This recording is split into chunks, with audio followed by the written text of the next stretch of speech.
Hello friends, ओम श्री गणेशाय नमः।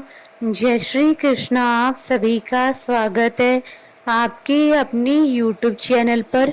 Friends, आज हम आपको इस वीडियो में बताने जा रहे हैं कार्तिक मास में रोज सुनी जाने वाली आठों वार की कथा के बारे में, जिसको सुनने मात्र से ही भरेंगे आपके धन धान्य के भंडार और होंगी आपकी सभी मनोकामनाएं शीघ्र ही पूर्ण। फ्रेंड्स, वीडियो शुरू करने से पहले आपसे रिक्वेस्ट है, अगर आप हमारे चैनल पर नए हैं और आपने अभी तक चैनल को सब्सक्राइब नहीं किया है तो प्लीज़ सब्सक्राइब कीजिएगा चैनल को, साथ ही प्रेस कीजिएगा बेल आइकन को, जिससे नए वीडियो से रिलेटेड नोटिफिकेशन आपको तुरंत प्राप्त हो सके। और वीडियो पसंद आने पर वीडियो को लाइक और शेयर जरूर कीजिएगा, ताकि सभी भक्तों को इस वीडियो का लाभ प्राप्त हो सके। और कमेंट बॉक्स में जय श्री कृष्ण जरूर लिखिएगा। कार्तिक मास महात्मा सभी प्रकार के विघ्नों का नाश करने वाले तथा सारी सृष्टि का पालन करने वाले श्री गणेश जी तथा ज्ञान के दाता देवी श्री सरस्वती जी तथा सब पुराणों के कर्ता श्री व्यास जी तथा श्री गुरुदेव जी की चरण कमलों में नमस्कार करके भगवान की श्रद्धा और भक्ति रस में डूबे हुए कार्तिक मास महात्मा की कहानी कहती हूँ। कार्तिक मास की 10वीं कहानी आरंभ।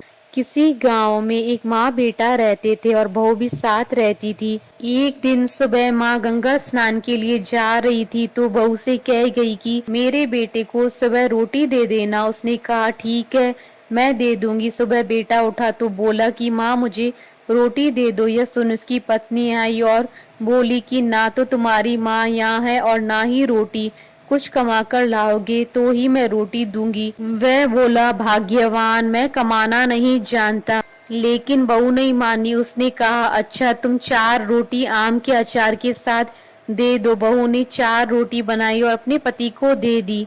वह रोटी लेकर कुएं की मुंडेर पर आकर बैठ गया और भगवान को याद करने लगा।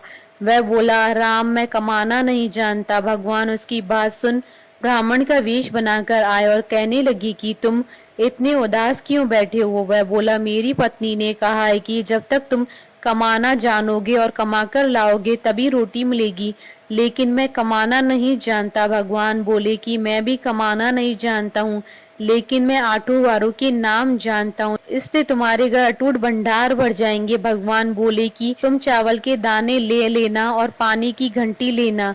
जो बर्तन ढके हुए हैं उनका मुंह खोल देना। जो घर के बर्तन उल्टे पड़े हैं उन्हें सीधा कर देना। भगवान के रूप में ब्राह्मण ने कथा कही और उसने सुनी। रविवार, सोमवार, मंगलवार, बुधवार, बृहस्पतिवार, शुक्रवार, शनिवार, आठों वारों का आसरा भरियो पियर सासरा। इसके बाद उसके घर में अटूट भंडार होते चले गए। घर पहुंचा तो उसकी पत्नी ने पूछा कि क्या लाए हो। उसने कहा कि आठों वारों का नाम लाया हूँ। पत्नी ने सोचा चलो कुछ तो लाया है। पति फिर बोला कि चावल के दाने और पानी की घंटी ला। जो औंधे मुंह पड़े हैं उन्हें सीधा कर, जो ढके हुए हैं उनका मुंह खोल दे। पति ने कही, पत्नी ने सुनी। रविवार, सोमवार, मंगलवार, बुधवार, बृहस्पतिवार, शुक्रवार, शनिवार, आठों वारों का आसरा भरियो पियर सासरा और अटूट भंडार होते चले गए। अपनी पत्नी से उसने एक दिन कहा कि मैं बेटी से मिलने जा रहा हूँ। फटे से कपड़े पहन बेटी के यहाँ गया तो बच्चे बोले कि नाना आए हैं, नाना आए हैं। बेटी बोली कि नाना क्या आए हैं? 2 दिन की मुफ्त की रोटियां तोड़ने आए हैं। बेचारा सोचने लगा कि गरीबी सबको कहलवा देती है मुख से। पिता ने बेटी से कहा, बेटी मेरी आठों वारों की कहानी सुन ले। बेटी ने जवाब दिया कि पिताजी मेरा झूठा है, और पिता भूखा ही सो गया। अगले दिन बेटी को पिता पर तरस आता है तो कहती है कि पिताजी आप अपनी कहानी सुनाओ। पिता बोला कि चावल के दाने ला, पानी की घंटी ला। जो औंधे मुंह पड़े हैं उन्हें सीधा कर, जो ढके हैं उनका मुंह खोल दे। पिता ने कही, बेटी ने सुनी। रविवार, सोमवार, मंगलवार, बुधवार, बृहस्पतिवार, शुक्रवार, शनिवार, आठों वारों का आसरा भरियो पियर सासरा और अटूट भंडार होते चले गए। बेटी टोकरे भर भर कर बांटने लगी।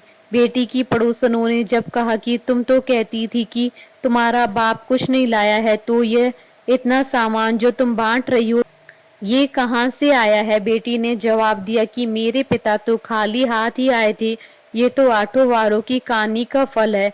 पड़ोसन बोली कि अपने पिता को कहो कि वह हमें भी आठों वारों की कहानी सुना दे। पिता ने कहा कि आज तो मेरा मुंह जूठा हो गया है, लेकिन कल मैं कहानी सुना दूंगा। दूसरे दिन पिता ने बेटी की पड़ोसनों को भी आठों वारों की कहानी सुनाई, जिससे उनके घर भी अटूट भंडार भर गए।